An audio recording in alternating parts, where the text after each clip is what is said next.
That's why cinema story. Bollywood में एक सवाल है दो जनरेशन्स को आपस में जो लड़ाता है। एक तरफ वो लोग हैं जो 1995 में थिएटर में गए थे, जिन्होंने सिमरन को ट्रेन छोड़कर भागते हुए देखा था, जिन्होंने राज का हाथ थामते हुए देखा था, जिनकी आंखें उस मोमेंट पर भर गई थी। वो कहते हैं डीडीएल से बड़ी कोई फिल्म है ही नहीं, कोई हो ही नहीं सकती। और 2023 में वो दूसरी तरफ के लोग हैं। 25 जनवरी को थिएटर में रिलीज होती है सार्के के कमबैक के पोस्टर के साथ। पहले दिन 57 करोड़ रुपए कमाती है और 1000 करोड़ का आंकड़ा भी छू जाती है। पहली हिंदी फिल्म बनी। वो कहते हैं पठान से बड़ा कमबैक नहीं हुआ, पठान से बड़ी जीत कोई है ही नहीं। अब यार दिक्कत क्या है कि दोनों फिल्में सही हैं और दोनों गलत भी हैं। आज मैं तुम इन दोनों फिल्मों की असली कहानी सुनाऊंगी, नंबर से इमोशन तक, और उस एंगल से जो अभी तक किसी ने भी नहीं देखा होगा। पहले बात करते हैं डीडीएलजे की। अक्टूबर 2020 1995 आदित्य चोपड़ा की पहली फिल्म। एक 23 साल के लड़के ने अपने बाप यश चोपड़ा के बैनर पर एक लव स्टोरी बनाई, जो भी थोड़ा टाइम पहले तक 30 साल बाद भी मराठा मंदिर में चल रही थी। शाहरुख उस वक्त 29 साल के लड़के थे, काजोल 21 साल की। दोनों यंग थे, दोनों के बीच में वो रॉ एनर्जी थी जो बाद में पॉलिश की गई है ना, लेकिन उतनी रियल नहीं रहती। डीडीएलजे का पहले दिन का कलेक्शन 1.56 करोड़ था, पूरे ओपनिंग वीकेंड में 1.56 करोड़। हाँ, पूरे वीकेंड में, क्योंकि 1995 में यही नॉर्मल था। टोटल कलेक्शन 102 करोड़ रुपए कमाए थे वर्ल्ड वाइड इसने फिल्म ने। उस वक्त का यह आंकड़ा बहुत ही कमाल का था। उस दौर में 5 करोड़ की फिल्म हिट मानी जाती थी। 102 करोड़ मतलब फिनोमिनल। लेकिन नंबर्स से भी बड़ी बात यह है कि डीडीएलजे ने 4.80 करोड़ टिकट्स बेचे, यानी 4 करोड़ 80 लाख लोग थिएटर में देखने आए।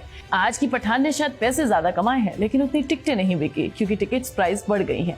और फिर वो हुआ जो किसी फिल्म के साथ नहीं हुआ।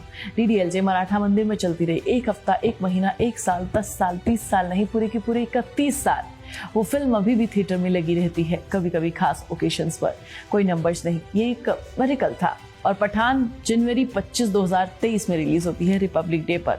पहले शाहरुख खान सालों से गायब थे। 2018 में जीरो आई और जीरो ने शाहरुख खान को तोड़ दिया। 200 करोड़ की फिल्म फ्लॉप हो जाती है। क्रिटिक्स ने लिखा कि एसआरके का जादू खत्म हो गया। सोशल मीडिया पर ट्रोल हुए, किंग थिएटर से रिटायर हो जाओ, न जाने क्या क्या लिखा गया। और उस वक्त शाहरुख खान चुप हो गए। 4 साल 19, 20, 21 और 22 शाहरुख का कोई लीड रोल नहीं आया। इस बीच आर्यन का केस भी हुआ। 26 दिन आर्थर रोड जेल पर एक बाप जो अपने बेटे के लिए बाहर खड़ा रहा और अंदर से टूटा रहा।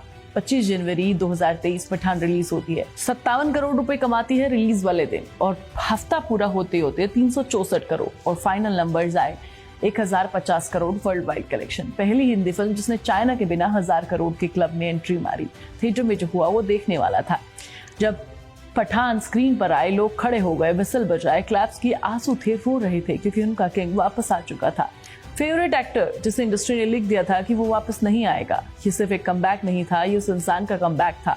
एक कंपैरिजन था नंबर्स में, कोई मुकाबला नहीं था। पठान ने 1000 करोड़ से भी ज्यादा का कलेक्शन किया, डीडीएलजे ने 102 करोड़ रुपए कमाए। एक कंपैरिजन फेयर नहीं है, क्योंकि 1995 में टिकट्स 10 से 15 रुपए की आती थी और आज टिकट 250 से 500 के बीच में आती है। डीडीएलजे की टिकट्स आज की प्राइस पर बिकती तो ज्यादा कलेक्शन होता, 1500 करोड़ से कहीं ज्यादा। टिकट्स की संख्या में डीडीएलजे ने 4.80 करोड़ टिकट्स भेजे थे। पठान ने अप्रोक्सीमेटली 3.5 करोड़, यानी ज्यादा लोग डीडीएलजे देखने गए थे कम पैसों में। कल्चरल इम्पैक्ट है यार, कोई मुकाबला नहीं है। डीडीएलजे ने बॉलीवुड की डेफिनेशन बदली है। उसने एनआरआई ऑडियंस को बॉलीवुड में से कनेक्ट किया है। उसने प्रूव किया है कि इंडियन वैल्यूज और मॉडर्न रोमांस एक साथ चल सकते हैं। उसने एक ऐसी जोड़ी राज और सिमरन को इतना आइकॉनिक बना दिया कि 30 साल बाद भी उनका नाम लेते हैं तो लोग मुस्कुरा देते हैं। पठान का कल्चरल इम्पैक्ट अलग था। उसने प्रूव किया कि शाहरुख खान अभी भी रेलेवेंट हैं। उसने प्रूव किया कि बॉलीवुड जो साउथ की फिल्म्स के सामने हार रही थी, अभी भी 1000 करोड़ कमा सकती है। उसने 57 साल के एक्टर को, जिसे लोगों ने लिख दिया था कि अब किंग नहीं बन सकता, उसे फिर से किंग बना दिया। लेकिन इस पूरे कंपैरिजन में एक एंगल है जो सबसे इंपॉर्टेंट है। डीडीएलजे तब आई जब शाहरुख ने कुछ प्रूव करने की जरूरत नहीं थी। वो पहले से हिट थे। बाजीगर हिट थी, डर हिट थी, करण अर्जुन हिट थी। डीडीएलजे उनके करियर का पीक था, लेकिन एक कंफर्टेबल पीक। पठान तब आई जब शाहरुख को सब कुछ प्रूव करना था। 4 साल की चुप्पी, आर्यन केस का दर्द, जीरो का फ्लॉप का दर्द, इंडस्ट्री का जजमेंट और पूरी जनरेशन जो कह रही थी कि सार्के का वक्त निकल गया है। डीडीएलजे एक 29 साल के लड़के की लव स्टोरी थी, पठान एक 57 साल के इंसान की सर्वाइवल स्टोरी थी, और यही इस कंपैरिजन का सबसे ऑनेस्ट जवाब है। तो इन दोनों में से कौन बड़ी है? दिल पूछे तो डीडीएलजे, है ना, नंबर्स पूछे तो पठान।